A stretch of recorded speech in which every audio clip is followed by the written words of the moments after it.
So a lot of people are reacting to the Swedish general election, and I also want to speak a little about what happened with Jair Bolsonaro. I might have to improvise a little of that because I didn't do any reading for the past few days. But so those two events are they're kind of linked, but not too closely.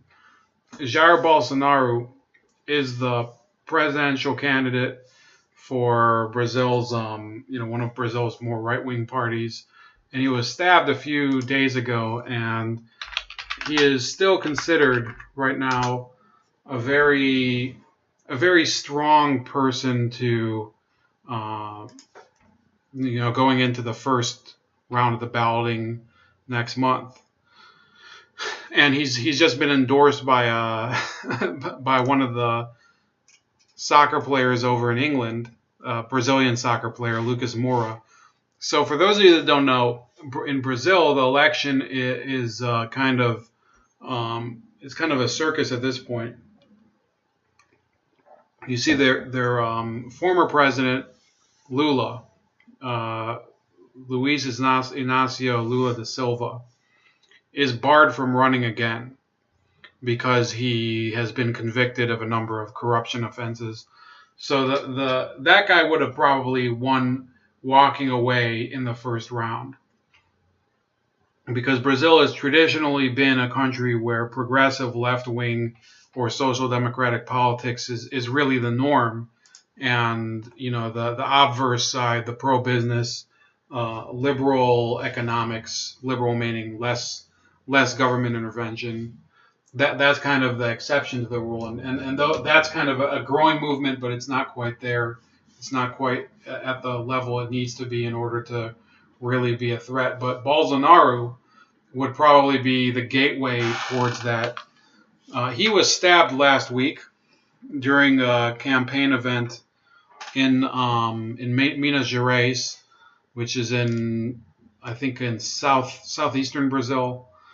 So that I think it will propel him to higher poll numbers. Now the problem is those people that, and this is where we get to Sweden, those people that think that higher polling numbers are key to victory, they don't necessarily understand some of these electoral systems. Okay, so dealing with Brazil, first of all, they do have a 2-round voting system. So the top 2 vote getters in the first round advance to the second round, and in the second round, it's really majority rules. And even if Jair Bolsonaro wins the first round, gets like the highest number of votes, I still see it, and this is I don't feel very good saying this, because I think he'd probably be a better alternative than most of the other people running. But he'd probably lose to the alliance of all the other people that would gang together and support his opponent, who I think her name would be Silva. I forgot. I think it's Marina de Silva or something. I don't remember. But in any case, it's very difficult in those 2-round systems for an insurgent candidate to win. You saw that in France, and that was an election that I don't think I even made a prediction. I said it was too difficult to decide, and in fact I should have probably should have just went with the smart money and said that Macron would have won, even though I don't like Macron. The fact is that in some countries, the culture has not developed to a point where populist candidates can win yet. In Greece, it just happened to be a leftist populist candidate. It was the guy who, I forgot the guy's name, but the guy who represents Syriza. So I think they've won 2 elections already. But in the end, what did the populist election in Greece yield? Virtually nothing. So Greece continues to be basically a puppet state of the European Union. They can't do anything. They're basically debt slaves. And we'll get to that in a few minutes too, the meaning behind that. So the Jair Bolsonaro stabbing will propel him to a better result. I still am not convinced that he'll be able to pull out a victory in the second round. It doesn't, I think that he would be better than the alternative, but of course I'm not Brazilian. I could be wrong. It could be that there's other good candidates. I do believe that there's a libertarian candidate.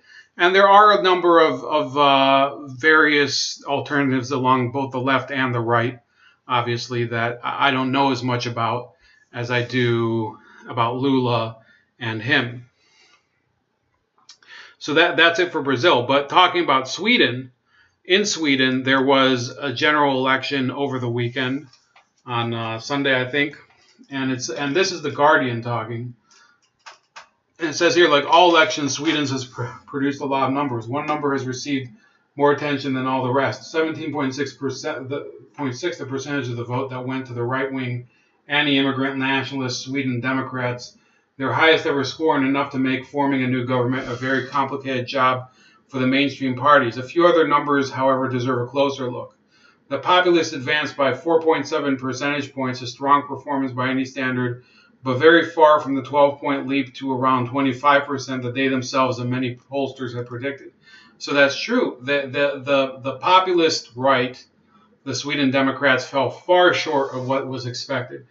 Meanwhile, three other parties, the ex-communist left, the Center Party, and the center-right Christian Democrats, put on a total of 6.5 points. And the big established parties of the center-left and center-right, the Social Democrats and the moderates, lost 6.3 points between them. The real story of Sweden's election is not, as the prevailing narrative has it, the irresistible onward march of Europe's far right, but the continuing decline of the major parties of government, the fragmentation of national votes, and the rise of a number of smaller parties. In a trend visible across Europe, the electoral base of the leading mainstream parties is shrinking. The bigger parties are getting smaller, and the smaller parties getting bigger, said Sara de Lange, a political scientist at the University of Amsterdam and a specialist in Europe's radical right. Sweden's latest results in some respects even showed parallels with the Netherlands. De Lange said on Twitter, their fragmentation has become extreme. Since the 1980s, the combined score of the three main Dutch center-right and center-left parties of government has halved from 80% to 40%, and no fewer than 28 parties contested the last election, 13 of them winning seats. And then you get to, okay, so Sweden, it seems, for all its historic two-block system and apparently cast iron political stability, is no exception. The bottom line is that Sweden is another European country, a fractured political landscape with extremes doing better, including a populist party to the right, said Carl Bildt, the conservative former Swedish prime minister. Alexander Stubb, a former Finnish prime minister, made the same point. Sweden's election results follow the pattern in Western democracies, he said, an unclear result, complicated coalitions, and the decline of mainstream parties. Sweden's results also reveal another Europe-wide trend, increasing voter volatility, according to one post-election survey by the Swedish public broadcaster SVT. A remarkable 41% of Swedish voters said they had cast their ballot for a different party this time than in 2014. So I want to talk a little about what's been causing this. So a lot of people talk about the mainstream media, the establishment politicians and everything, and they think that that's, a lot of people in the United States, they kind of focus on that over here. But there are some people on both the right and the left who look at this globally and they say, well, it seems to be me, a lot of these same types of people, they meet across the globe. They have these forums in Davos, and they have, they talk about, the new world order, etc. And then, some people say the new world order is a conspiracy theory, but no, that's really the way they look at it. They look at it as if the backward parts of the world, whether it is in Europe, whether it's in the United States, whether it's in South and Central America, whether it's in Asia, they look at those parts of the world as kind of the world that is to be left behind. Now that basically industry and services are marching thanks to technology forward beyond the need for actual individual people.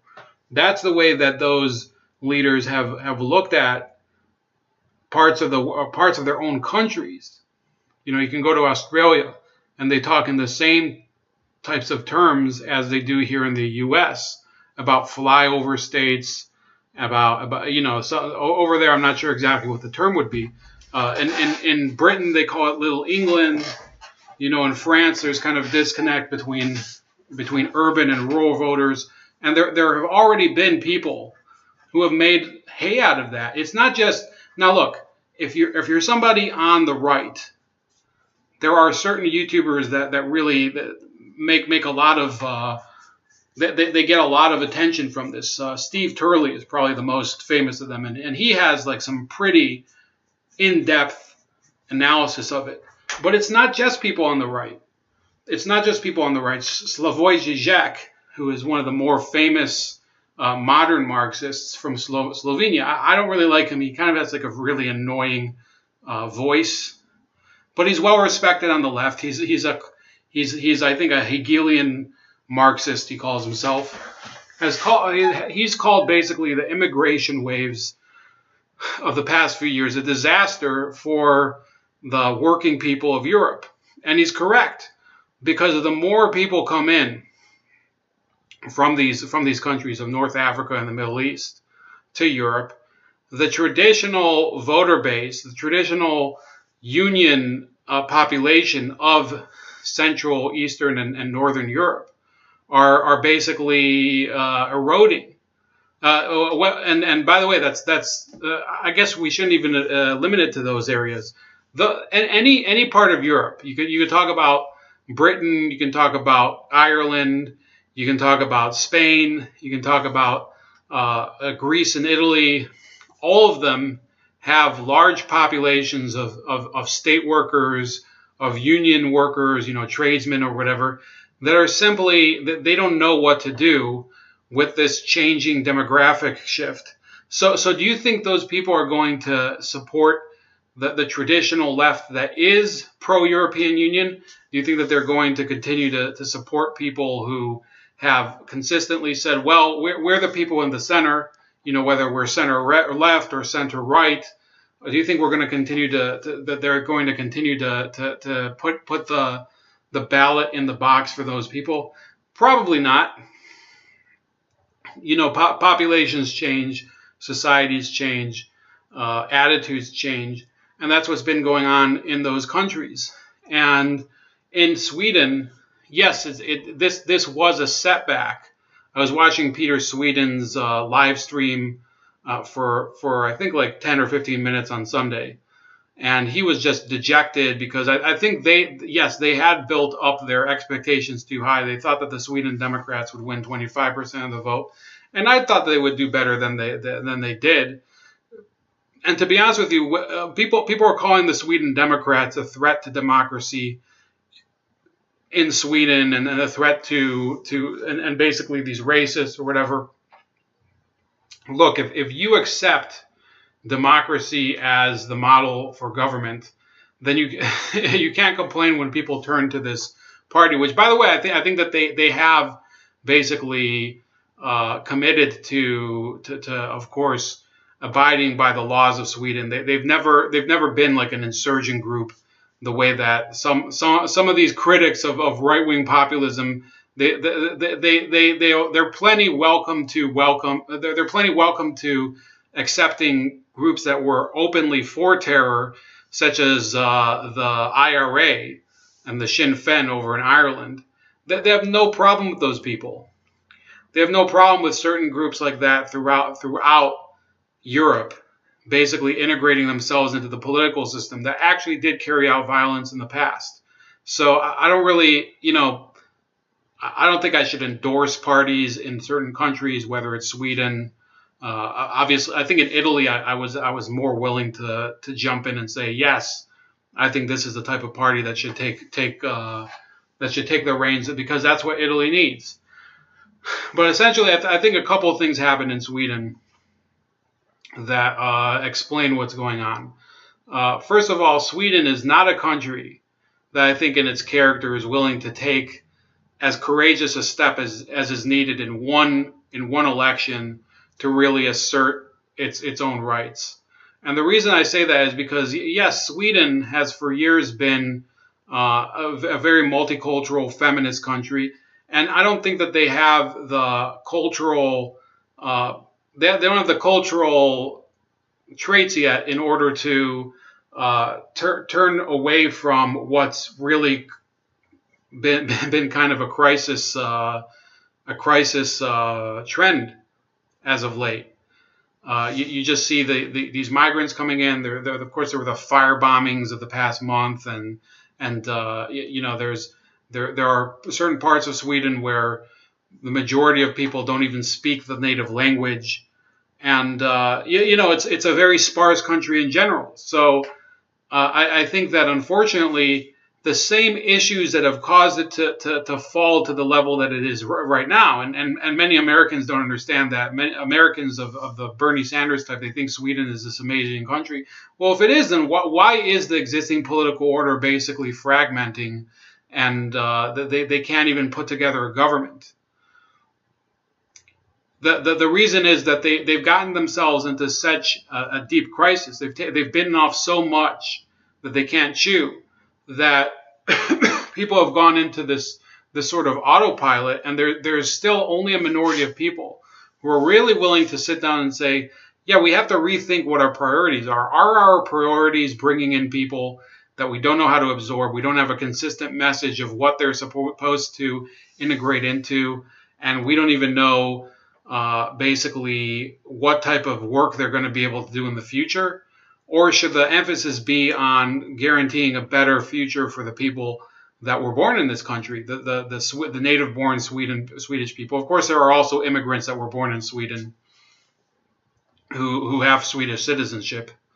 So yeah, I think that people are not yet ready to address the fundamental problems that are going on there, but it's not going to take long. And by the way, they can cobble together a coalition now from right-wing right of center parties and left of center parties, and maybe join with another one in order to put them over the top. But long term, it's not a recipe for success, because ultimately the voters for those parties are going to start saying, well, we're being betrayed. We wanted, those that are center left will say, well, we wanted more benefits. We wanted more, pension guarantees for state workers, for example. And then those on the right will say, well, we haven't got enough. We need to downsize government. We need to privatize more, or whatever. The coalition will not be a long-standing success, because the confidence in those actual parties has eroded to such a degree that people just aren't going to accept it. To a certain extent, it's better in the United States. I often criticize our system, but it's a little better that we have at least some polarization where, people look at the Republicans and they say, well, why are you selling out? Why are you going along with this Planned Parenthood? Or in the Democratic Party, the people are finally standing up and they're saying, well, we want a system of universal health care, and there's enough support within the Democratic Party for it. Why is the Democratic Party not representing that? And they have a legitimate case, because when they go to the platform committees, when they go to these conventions across the states, they want the policies that they support to be represented by the politicians, and it just isn't happening. So yeah, in Italy, which I predicted would go and embrace Euroscepticism, this was the result in 2013, and the Five Star Movement, which was the populist movement, won 25% as a new party. And Italy, I think, is a country. Italy is a country where people are willing to make kind of a bold shift in the way that they think about politics. It's much more of a versatile country than certainly Sweden is in that respect. So it took two steps, because of course the left took control in that election, but the left totally they missed the ball. They dropped the ball during that term. They had 5 years to actually do something with the mandate that they received, and basically they just accepted more and more migrants, and the country there was a garbage strike in Naples, and it just sunk further and further into disrepair. So then in 2013, what happened? you had this massive pickup for the Five-Star Movement with Luigi Di Maio, which is the real populist movement in Italy. The left wing center, the what do you call them? I think they are called the Democratic Party in Italy, by the way. They lost this tremendous amount of seats because people realized, well, they're not really representing the common voter in Italy. They're representing Brussels. They're representing the European Union. So they basically got curb stomped by the populist right, which is the Five-Star Movement, and the more traditional right, which was Salvini's. I don't remember. Well, his group is called the Lega. But in any case, people are finally in Italy. They were finally willing to move and make a drastic change. Now, their first step was much bolder than Sweden's was. But I think that going forward, I don't know if all is lost for Sweden. Some people are saying that this was their last chance. I think that when countries enter into real crisis mode, there's no way to really predict if this is their last chance or not. Because, yes, the center parties have lost so much confidence that at a certain point they're not going to be able to even maintain the veneer of power. You're gonna get actual riots in the streets, not just of the migrant groups. You're gonna get riots in the streets from some of the locals. So yeah, anything could happen, and I think that there will eventually be change in some of these other parts of Europe. But by the way, Emmanuel Macron, speaking of that this was a lot more of a similar situation to Sweden. Emmanuel Macron won also in one of these elections where there was a first round, a little more similar to Brazil in terms of electoral system, but he won the first round. Then he defeated Le Pen in the second round. Now he's apparently one of the most unpopular leaders in the world because people know that he was basically elected in order to prevent change from happening, not in order to do the things that needed to happen to get France back in order. What about the Netherlands? Okay, the Netherlands has to cobble together a coalition of groups that are not from Geert Wilders' group. Geert Wilders, of course, is probably the most anti-Islam politician in Europe. So in last year's election, Wilders did win second place in the election, and people were like, well, yeah, it's a failure or whatever. Remember that in order for him to win second place, the previous second place party had to take a huge nosedive.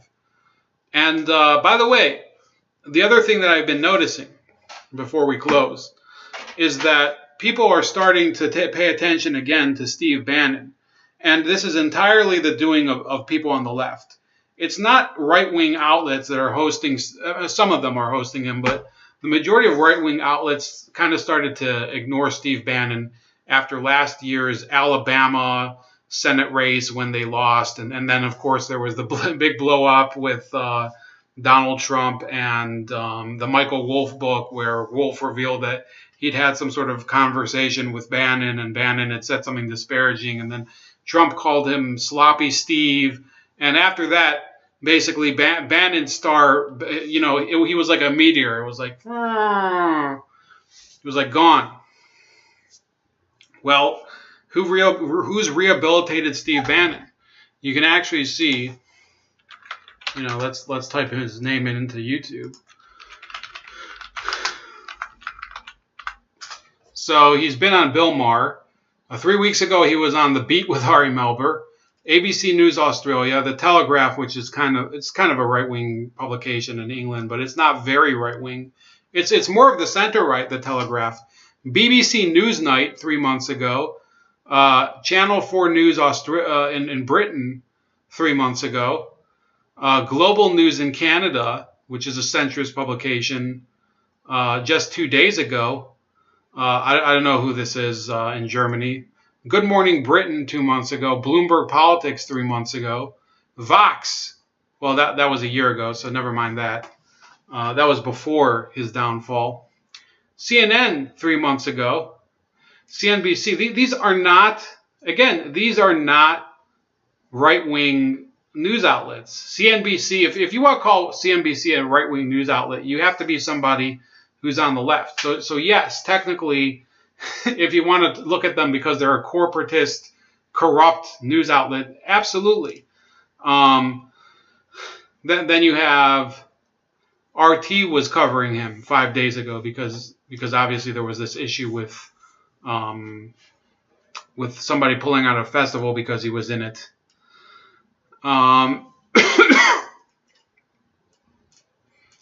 Then you have, people are obsessing over this guy. He was basically sunk. His battleship was sunk after Donald Trump basically said, no, we're not going to have him. He basically spilled the beans too much during that Michael Wolff interview. Well, he's back. He is totally back. And who's rehabilitated him? It's the mainstream left. It's the news media that's brought him back because they need somebody like him for when they're not focusing on Trump himself. And how has he gotten himself back? He's basically been campaigning in Europe and talking with populists over there. That's why I'm bringing him up, because you barely see him over here. And he is campaigning over here to some degree, but really what sustained him is his ability to go over to Europe and find kindred spirits over in Hungary, Poland, and countries like that, Italy, I believe, and say, well, we're going to make this more of a global anti-globalism movement than focus just here on the U.S. So that's about it. Please let me know if you have anything to add. I wasn't able to cover everything, but I hope I covered enough to really make sense. Again, please like the video, share the video, subscribe to the channel, subscribe to the new channel, Razor Ray Live Wounds, which I will put in the end slides. And as always, please comment when it uploads, and I'll see you guys later.